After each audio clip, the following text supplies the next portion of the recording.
আসসালামু আলাইকুম।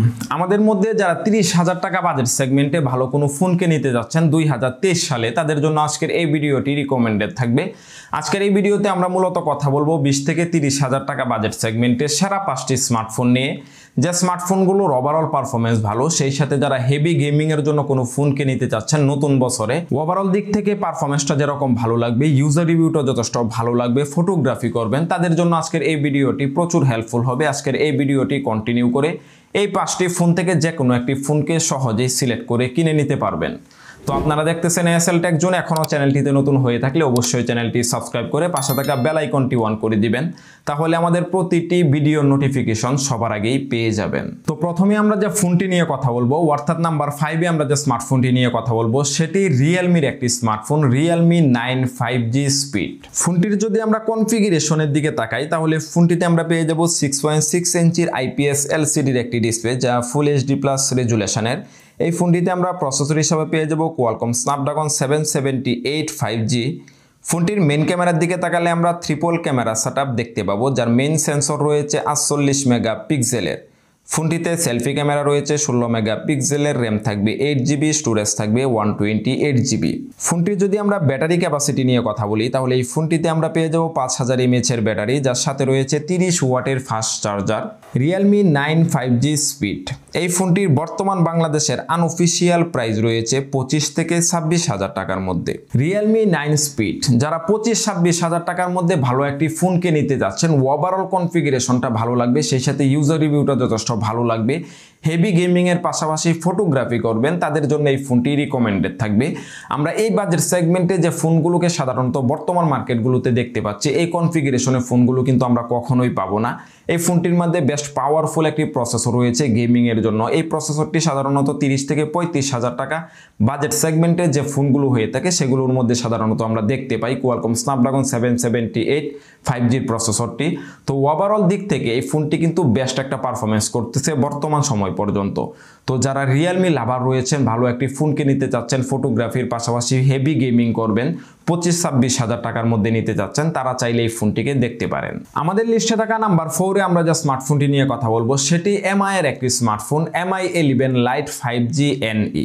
ফোনটির যদি আমরা কনফিগারেশনের দিকে লক্ষ্য করি, তাহলে এই ফোনটিতে আমরা পেয়ে যাব 6.55 ইঞ্চির অ্যামোলেড প্যানেল, যা ফুল HD+ রেজুলেশনের, যাতে রয়েছে 90Hz রিফ্রেশ রেট। এই ফোনটিতে আমরা প্রসেসর হিসাবে পেয়ে যাব কোয়ালকম স্ন্যাপড্রাগন 778 5G, যার জিপিইউ হিসাবে রাখা হয়েছে Adreno 642L। ফোনটির ক্যামেরা সেটআপ নিয়ে কথা বলতে গেলে, এই ফোনটিতে আমরা পেয়ে যাব ট্রিপল ক্যামেরা সেটআপ, যার মেইন সেন্সর রাখা হয়েছে 64 মেগাপিক্সেলের। ফোনটিতে সেলফি ক্যামেরা রয়েছে 20 মেগাপিক্সেলের। এই ফোনটির যে ব্যাক ক্যামেরাটি রয়েছে, সেটি দিয়ে আপনারা সর্বোচ্চ 4K তে ভিডিও শুট করতে পারবেন। ওভারঅল এই ফোনটির ক্যামেরা পারফরমেন্স কিন্তু অনেক ভালোই রাখা হয়েছে। ফোনটিতে র্যাম থাকবে 8GB, স্টোরেজ থাকবে 128GB। ফোনটির যদি আমরা ব্যাটারি ক্যাপাসিটি নিয়ে কথা বলি, তাহলে এই ফোনটিতে আমরা পেয়ে যাব 4250 mAh ব্যাটারি, যার সাথে রয়েছে 33 ওয়াটের ফাস্ট চার্জার। 8GBর পাশাপাশি 128GBর বর্তমান বাংলাদেশের আনঅফিসিয়াল প্রাইস রয়েছে 29 থেকে 30,000 টাকার মধ্যে। MI 11 Lite 5G NE, এই ফোনটি আমাদেরকে এই বাজেট সেগমেন্টে যে কনফিগারেশনটা আমাদেরকে অফার করতেছে, এটা কিন্তু সত্যিই প্রশংসার যোগ্য। ওভারঅল দিক থেকে এই ফোনটি একটা বেস্ট পারফরমেন্স করে। আমি এই ফোনটি রিলিজ হওয়ার পরেই কিন্তু নিয়েছিলাম, বেশ কিছু টুকটাক আমার কাজ থাকে যেগুলো আমার স্মার্টফোন দিয়ে করতে হয়, এই ফোনটি আমি এই জন্যই রেখেছিলাম। ওভারঅল দিক থেকে এই ফোনটির বেস্ট একটা পারফরমেন্স পাচ্ছি। গেমিং এর পাশাপাশি এই ফোনটির ফটোগ্রাফি পারফরমেন্সটাও যথেষ্ট ভালো। ব্যাটারি যদিও 4200 mAh, তবে এই ফোনটির ব্যাটারি ব্যাকআপটা কিন্তু যথেষ্ট ভালো রয়েছে। 5000 mAh এর ব্যাটারিগুলোতে আমরা যেরকম ব্যাকআপ পেয়ে থাকি, এরকম একটা ব্যাকআপেই কিন্তু দেয়, কারণ এই ফোনটিতে যে প্রসেসরটি রয়েছে, সেটি কিন্তু ব্যাটারি অনেক কম শোষণ করে, যার জন্য ব্যাটারি ব্যাকআপটাও যথেষ্ট ভালোই পাওয়া যায়। ওভারঅল দিক থেকে এই ফোনটির লং টার্ম ইউজের জন্য আমি বলবো বেস্ট একটি ফোন, কারণ এই ফোনটি রিলিজ হওয়ার পর থেকে অনেক দিন যাবত আমার কাছে আছে এবং আমি রেগুলার ফোনটিকে ইউজ করতেছি। বেস্ট পারফরমেন্সের ফোন মনে হয়েছে এই বাজেট সেগমেন্টে। আমাদের লিস্টে থাকা নাম্বার 3-তে আমরা যে স্মার্টফোনটি নিয়ে কথা বলবো, সেটি রেডমির সবথেকে আপডেট এবং আলোচিত একটি স্মার্টফোন, Redmi Note 12 Pro। ফোনটি নিয়ে যদিও আমরা বিস্তারিত কথা বলবো, তার আগে আমরা এই ফোনটির কনফিগারেশন নিয়ে একটু কথা বলে নেই। ফোনটিতে ডিসপ্লে হিসাবে ইউজ করা হয়েছে 6.67 ইঞ্চির OLED প্যানেলের একটি ডিসপ্লে, যাতে রয়েছে 120Hz রিফ্রেশ রেট।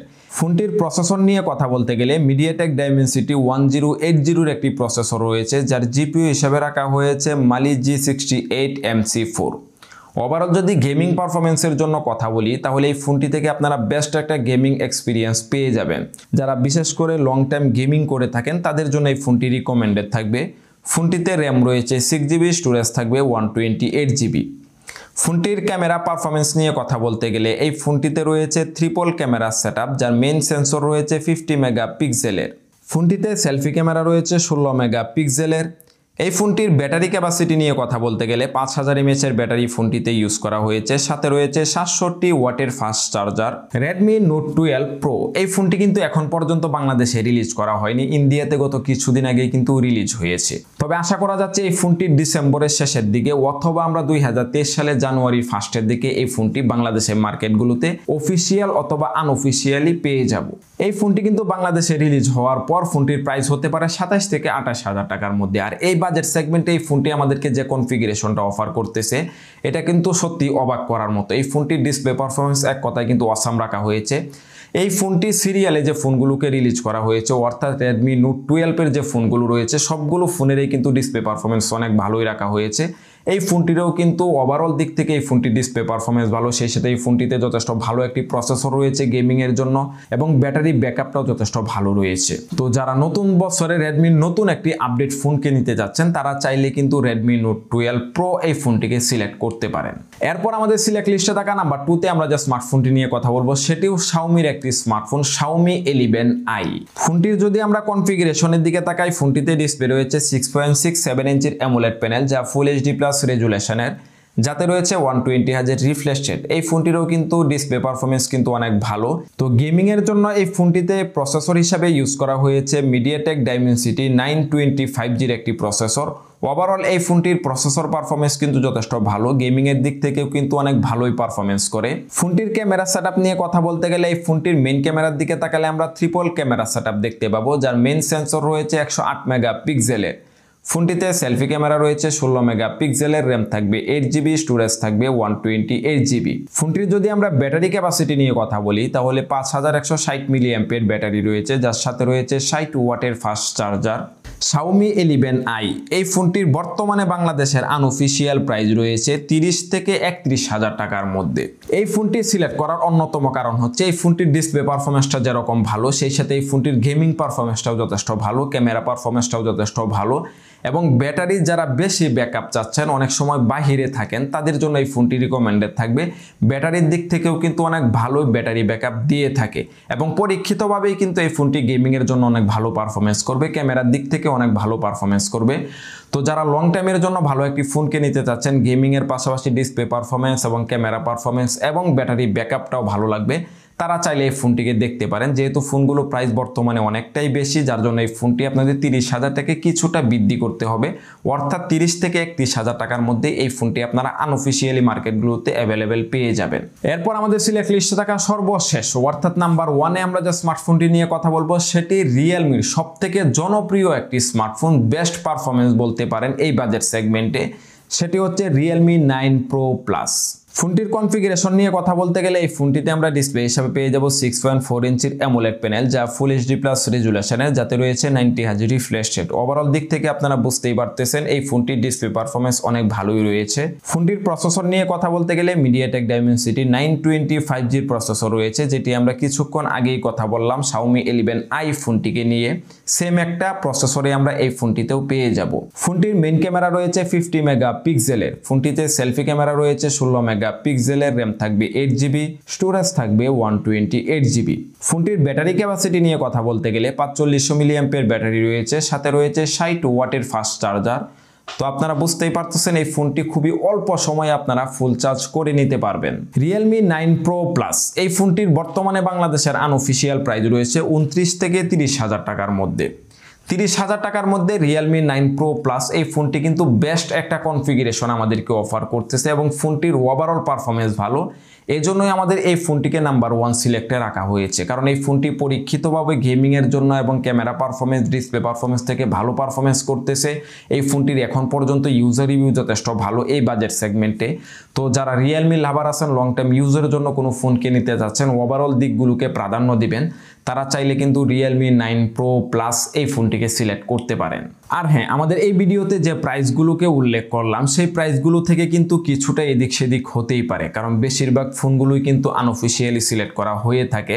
আর আনঅফিসিয়াল প্রাইস হিসেবে আপনারা অনেকেই জানেন ফোনগুলোর প্রাইস ওঠানামা করে, যে মার্কেটগুলো যেভাবে পারে সেভাবেই কিন্তু বিক্রি করে। তবে আপনারা যদি অনলাইনে একটু ঘাটাঘাটি করেন তাহলে দেখবেন অনেকগুলো মার্কেটেই কিন্তু বসুন্ধরা অ্যাভেলেবেল মার্কেট রয়েছে, যেগুলোর মধ্যে অফার প্রাইস চলে। আমাদের বলা যে প্রাইসটা আছে সেটা থেকেও কিন্তু অনেক কম প্রাইসে ফোনগুলোকে নিতে পারবেন। এই জন্য ফোনগুলো আপনারা একটু ঘাটাঘাটি করে নেবেন, প্রাইসগুলো একটু উঠানামা করে, এই জন্য একটু খেয়াল করে আপনারা যদি নেন তাহলে আমাদের বলা যে প্রাইসটা আছে ভিডিওর মধ্যে সেই প্রাইস থেকে অবশ্যই আপনারা কম প্রাইসে ফোনগুলোকে নিতে পারবেন। তো আজকের এই ভিডিওটি এ পর্যন্তই। যদি ভিডিওটি ভালো লেগে থাকে অবশ্যই ভিডিওতে লাইক, কমেন্ট এবং শেয়ার করতে ভুলবেন না। পরবর্তীতে দেখা হচ্ছে আবার নতুন একটি ভিডিও নিয়ে। আল্লাহ হাফেজ।